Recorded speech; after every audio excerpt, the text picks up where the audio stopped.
자발적 드림이라는 제목으로 이 시간 말씀을 전하도록 하겠습니다. 요즘에 유아를 하는데 한편 좀 수월해진 부분이 있습니다. 어떤 부분에서 수월해지는가 하면은 제 딸이 이제 어느 정도 말귀를 좀 알아듣게 되었습니다. 말귀를 알아듣다 보니까는 흥정이 좀 가능해지더라고요. 아이가 밥을 안 먹으면은 그때부터 약간 흥정이 들어갑니다. 아이에게 너가 만약 밥을 잘 먹으면은 다 먹고 나서 맛있는 거 줄게, 아이스크림 줄게라고 하면은 어느 때는 이것이 먹힙니다. 그럼 딸아이가 응응 거리면서 이렇게 밥을 열심히 먹습니다. 그런데 이렇게 뭐 아이스크림을 준다라고 이렇게 이야기를 하더라도 이렇게 좀 흥정이 되지 않으면은 이제부터는 좀 더 큰 것을 약속하기 시작합니다. 뭐 TV를 잠깐 보여줄게라고 이렇게 이야기를 하든지 아니면은 정 안 되면은 이제 크게 에버랜드에 데려가 줄게라고 이렇게 약속을 합니다. 에버랜드에 데려가 줄게라고 하면은 저를 먼저 이렇게 쳐다봅니다. 그러면은 내가 꼭 약속을 할게 하고 이렇게 새끼손가락을 딱 내밀면은 그 새끼손가락을 손으로 이렇게 딱 잡으면서 이렇게 흔들어 줍니다. 그러면 얘가 이 약속에 대한 의미를 좀 알긴 하나라는 생각을 하면서 그냥 그러려냐고 이제 애가 잘 먹으면 밥을 열심히 먹이죠. 저는 그 약속에 대해서 이렇게 애가 밥을 먹기 위해서 이 약속을 하는데 딸아이는 다음날 아침에 일어나면은 저에게 이렇게 동물 책을 이제 저한테 가져옵니다. 판다가 그려진 책을 딱 가져오면서 저에게 손가락질하면서 이걸 이렇게 말을 하더라고요. 에버랜드 가서 이제 판다를 보여달라고 이렇게 말을 한 것이죠. 애가 약속을 한 것을 잘 모를 텐데도 불구하고 전날 이렇게 약속을 했다라는 것을 기억을 해가지고 제가 바라는 것은 다음날 좀 잊어버렸으면 좋겠는데 얘가 그것을 반드시 기억하고 이렇게 책을 가져서 보여달라고 이렇게 하면서 에버랜드를 가자고 이렇게 요청을 합니다. 약속을 하니까는 다르게 약속을 지키기 위해서 에버랜드 가지고는 하는데 그때 생각되는 거 약속 쉽게 하면 안 되겠다. 이게 나중에 너무나도 피곤해지니까는 좀 적당히 해야 되고 못 받아도 내가 지키지 못할 약속은 절대로 해서는 안 되겠다라는 생각을 하게 됩니다. 기본적으로 우리가 약속하는 거 지켜야 됩니다. 특히 대상이 누구인가 따라서 우리는 간혹 약속에 대해서 좀 소홀하게 생각을 할 때가 있는데 말씀을 보시면은 하나님 앞에서 한 그 모든 약속, 서원들 이 모든 것들은 지켜야 된다라고 이렇게 가르쳐주고 있습니다. 먼저 2절 말씀 좀 한번 같이 읽어보도록 하겠습니다. 사람이 여호와께 서원하였거든 서약하면 깨뜨리지 말고 그의 입으로 말을 한 대로 다 이행할 것이니라. 아멘. 하나님께서는 이스라엘 백성들에게 이렇게 말씀을 하십니다. 사람이 여호와께서 서원하였거나 결심하고 서약하였으면 깨뜨리지 말라라고 이렇게 이야기를 하고 있습니다. 이 서원이라는 단어 아니면 이 서약이라는 단어 원어를 살펴보면은 계약을 하다 그런 의미도 같이 담겨져 있지만은 맹세를 하든지 약속이라는 그런 의미가 같이 담겨져 있습니다. 특히 여기서 서약이라는 단어를 보면은 맹세 아니면 저주를 하였으면은 그것이 반드시 이루어지도록 이렇게 노력을 이렇게 무조건 그것을 지켜 나가라라고 말씀을 하신 겁니다. 하나님께서는 우리가 하는 그 모든 언약과 서약, 또한 맹세, 하나님을 대상으로 하던 근본적인 우리가 맹세를 했을 때는 이것을 다 지키라라고 말씀을 하신 겁니다.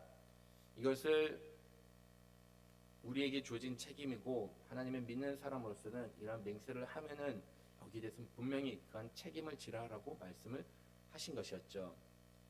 이런 맹세를 사람들이 하면은 가급적이면은 다 지키려고 하지만은 여러분들도 아시다시피 서약을 하든지 맹세를 하든지 그것이 또는 상황에 의해서 지키지 못하는 경우가 간혹 발생을 합니다.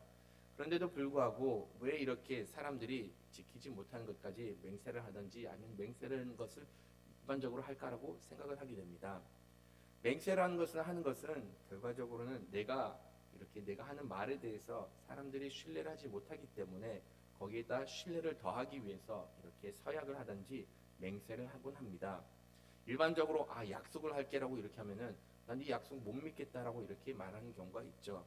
만약 여러분들이 주변에서 누군가 사업에서 부도를 냈는데 갑자기 여러분들에게 와가지고 나에게 1억만 좀 빌려줘. 내가 이거 반드시 갚을게. 약속할게라고 이렇게 말하면은 선뜻 빌려줄 수가 있으실까요?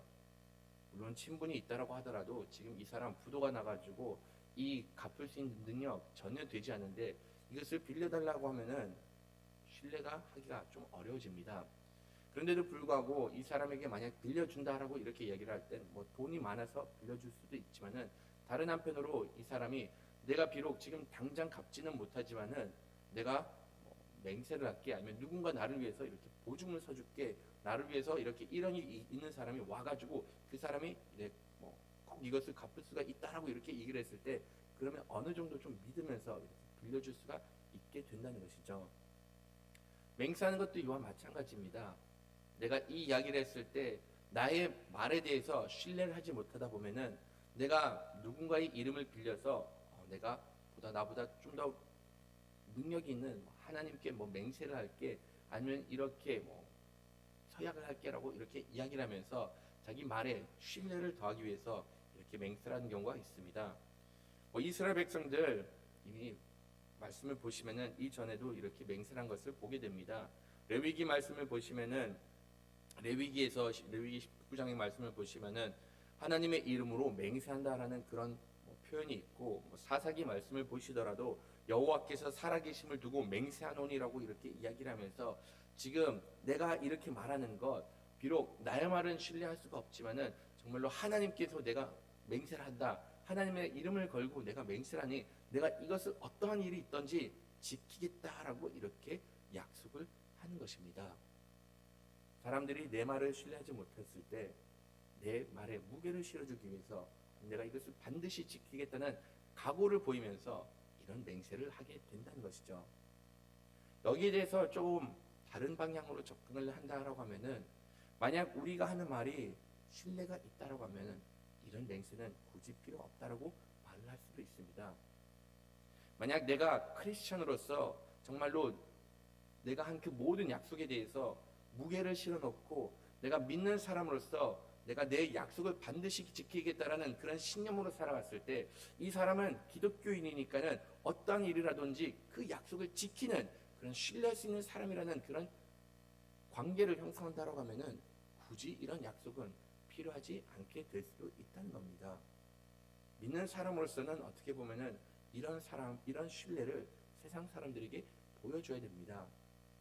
우리가 하나님의 자녀가 됐다는 것이, 그것이 표준수표가 되어야 한다는 것이죠.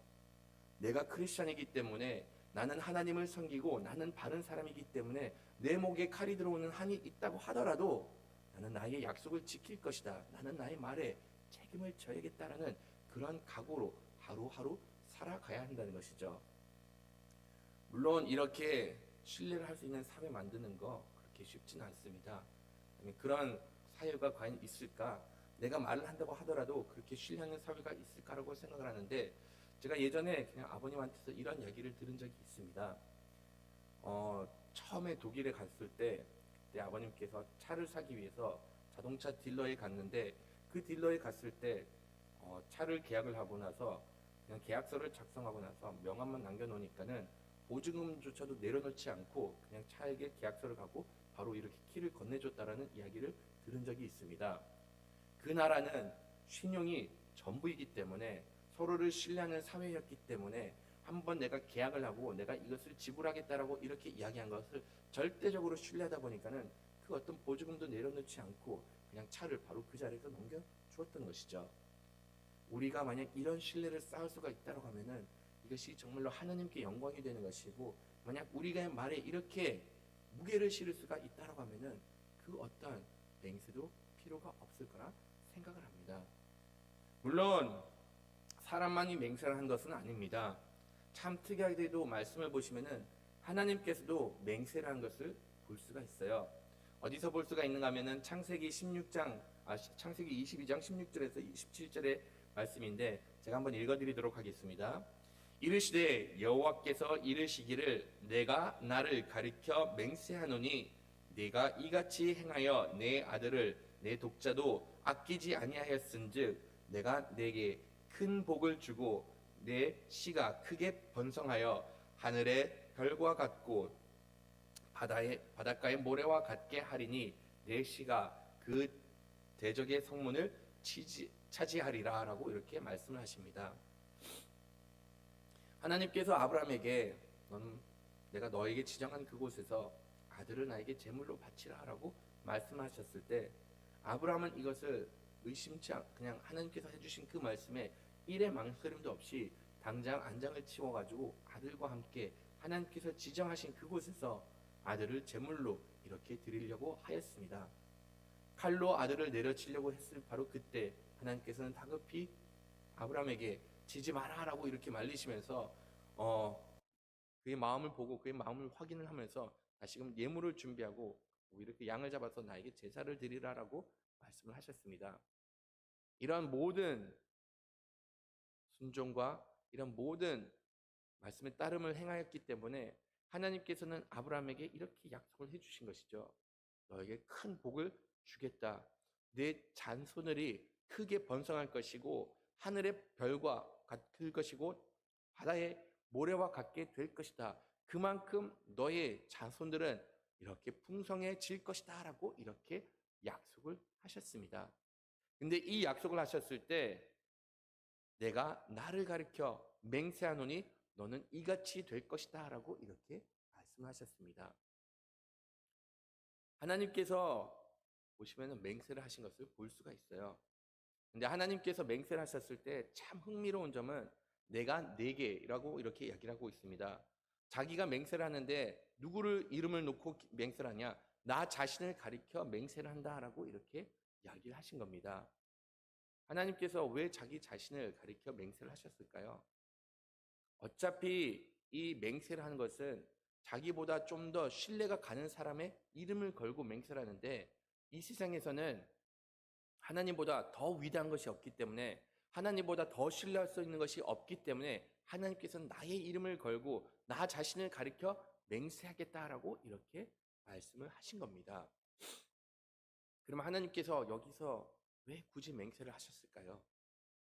어차피 하나님께서는 언약을 하시면은 반드시 지키시는 분이신데 왜 굳이 하나님께서는 이렇게 아브라함에게까지 맹세까지 하시면서 그의 자녀들이 많아지고 그에게 복을 내려주실 거라고 이렇게까지 맹세를 하셨을까요?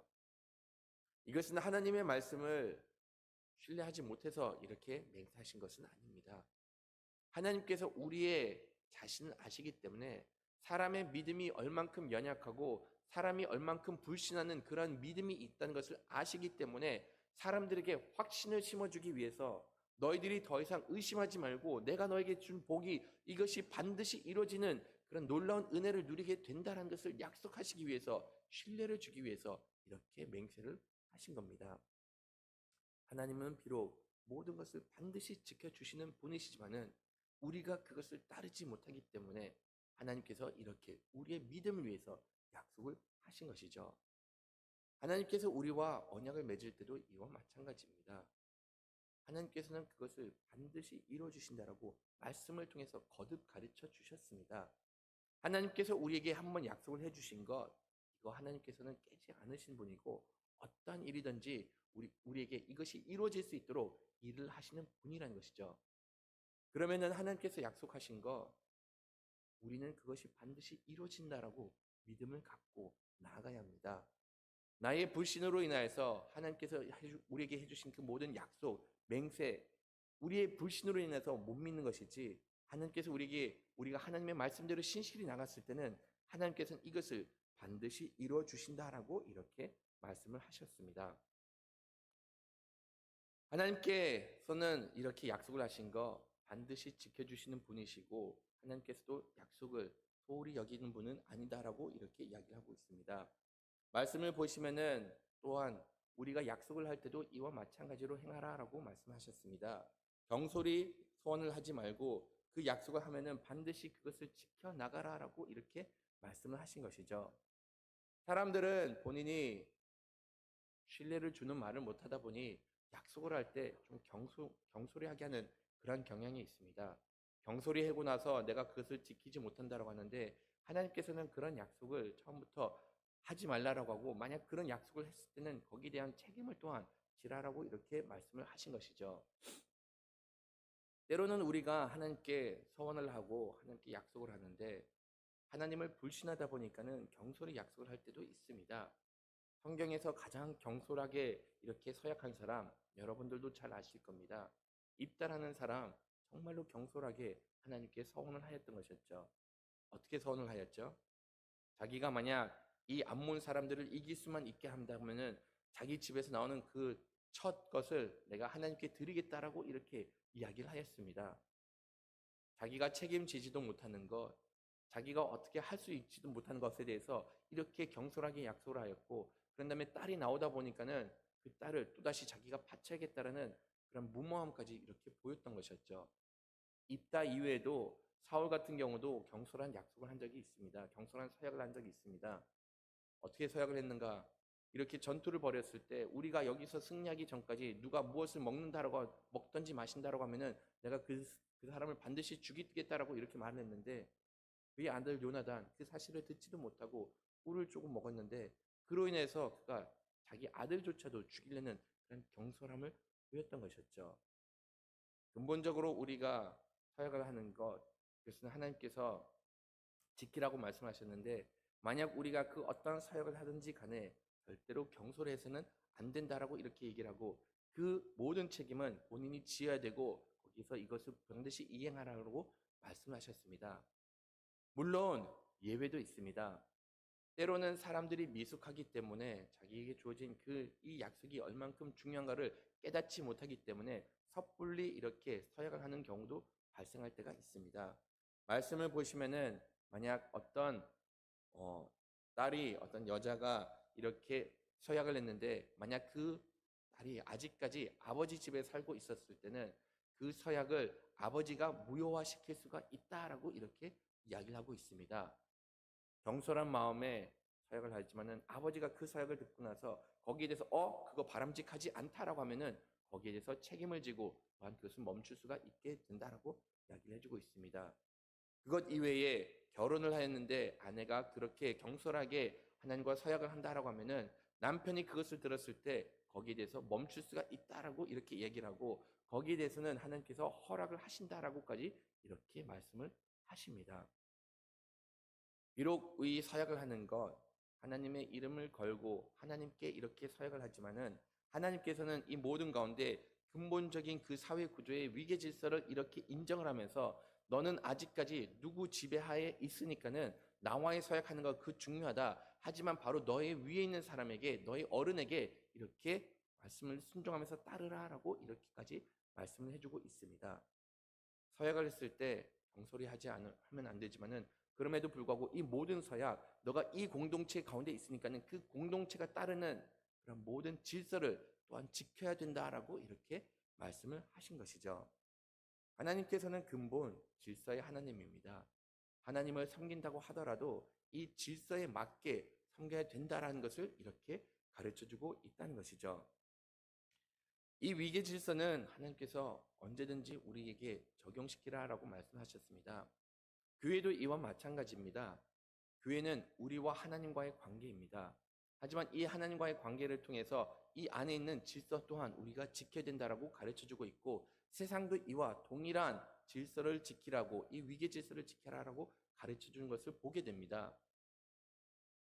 교회에서 만약 분쟁이 일어나면은 그 분쟁에 대해서 해결하기 위해서 간혹 사람들이 이 교회 문제를 가지고 세상 법정에 쓰는 일이 간혹 발생하곤 합니다. 세상 법정에 쓸 때 참 흥미로운 것은 세상 법정에서도 이 교회에 있는 정관에 의해서 그 문제를 해결하라라고 이렇게 이야기를 하고 있습니다. 만약 어떠한 특정한 사건이 벌어졌는데 그 사건에 대해서 교회에 있는 정관이 이것이 기록되어 있다라고 하면은 세상 법정도조차도 그 정관대로 따르라고 이렇게 판결을 일반적으로 내리고 있다는 것이죠. 먼저 우리에게 주어진 그 약속이 있기 때문에 그 약속을 지키고 그 이후의 약속들이 만약 거기서 그것이 명시되어 있지 않으면은 그 이후에 세상 법으로 인해서 거기서 또다시 이렇게 판가름을 낸다라고 이렇게 세상 법도 이루어져 있다는 겁니다. 하나님께서는 근본적으로 우리가 속해 있는 공동체가 있으니 어떤 서약을 한다고 하더라도 먼저는 너희 아버지든 너희 이렇게 남편의 그 이야기를 존중하고 따르라라고 말씀을 하신 겁니다. 하지만 이것을 반대로 생각한다라고 하면은 만약 공동체에서 누가 서약을 한다라고 하고 거기에 대한 책임은 만약 그 위에 있는 상사가 있든지 아버지가 있든지 남편이 있으면은 그 책임을 같이 지고 그 그 무게를 이렇게 함께 짊어져야 된다라는 그런 이야기도 같이 해주고 있는 겁니다. 아내가 이러한 무모한 사역을 했다라고 하면은 거기에 대해서 이것은 아니다라고 남편이 제재를 걸 수가 있어야 되고, 또한 그 책임은 남편에게 있다라고 이렇게 이야기를 하고 있다는 것이죠. 공동체에서 그 대표가 모든 책임을 져야 되는 것처럼 이 가정 안에서도 그 가정의 대표가 책임을 져야 된다라고 이렇게 이야기를 하고 있습니다. 이 사건에 대해서 성경이 이런 사건이 성경에 기록되어 있는 것을 보게 됐는데, 처음 창세기 말씀을 보시면은 하와가 이렇게 뱀의 유혹으로 인하여서 선악과를 먹게 되었는데, 그것을 제재해야 됐던 사람은 다름 아닌 아담이었습니다.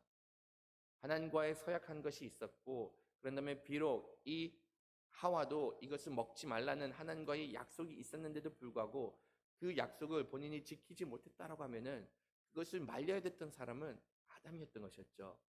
그런데도 불구하고 그가 옆에서 그냥 그 모든 것을 지켜보고 거기에 대해서 아무런 행동을 취하지 않았기 때문에 끝내는 이 죄를 범한 것을 모두가 다 아담의 책임이다라고 이렇게까지 말하면서 아담의 책임이 그만큼 무거워졌던 것입니다.